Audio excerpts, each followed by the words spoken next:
She was turned away for not looking rich enough. The next day, she came back, and what happened next left everyone speechless. What really happened? Let's find out. It was raining when Maria stepped into Luxline Motors. She shook her umbrella off and glanced around the showroom. It smelled like leather and glass cleaner. Cars gleamed under perfect lighting, sleek, shiny, and expensive. Maria didn't look like she belonged. She wore a faded coat, jeans, and old sneakers. Her hair was in a loose ponytail and her purse had a broken zipper. She walked up to the nearest sports car and touched it gently. "Ma'am, Came a voice behind her. we don't allow fingerprints on the vehicles." She turned. A sharply dressed salesman, early 30s, was staring at her with raised eyebrows. His name tag read Neil. "Oh, sorry. I'm interested in this one. She said politely. Could I take a look inside?" Neil gave her a look that was somewhere between annoyance and amusement.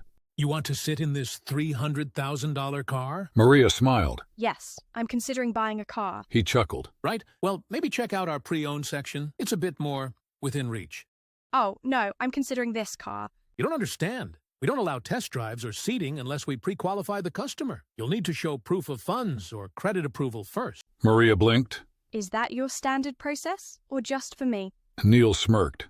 It's to avoid wasting anyone's time. Maria stood silent for a beat. Okay, She said quietly.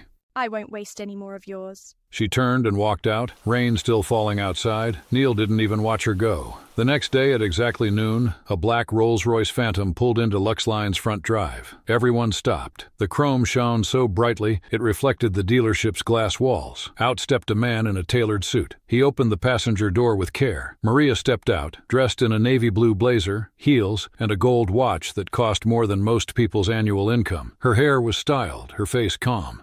Neil's eyes widened.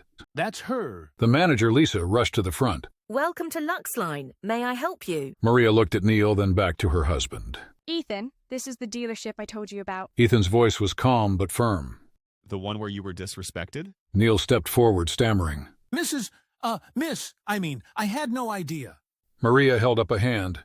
You didn't want to know. That's the problem. The manager stepped in, clearly panicking. We'd be, honored to show you our best selection, on the house for the inconvenience. Ethan smiled politely. We're looking to buy 3 cars, one for Maria, one for me, and one for my assistant. But we won't be buying them from here. We're only here to let you know that we'll be purchasing this dealership very soon, and best believe Neil would be fired once that happens. There was silence.